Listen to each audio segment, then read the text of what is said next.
Haurrak naturan aske jolasten ikusteak hunkitzen nau.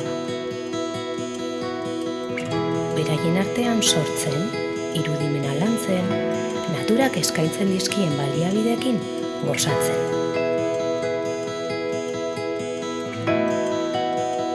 Norberaren nortasuna garatzen eta era berean amalurraren parte garrantzitsu bat direla sentitzen.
Azken finean, denbora askar igarotzen da maite duzun hori egiten duzunean.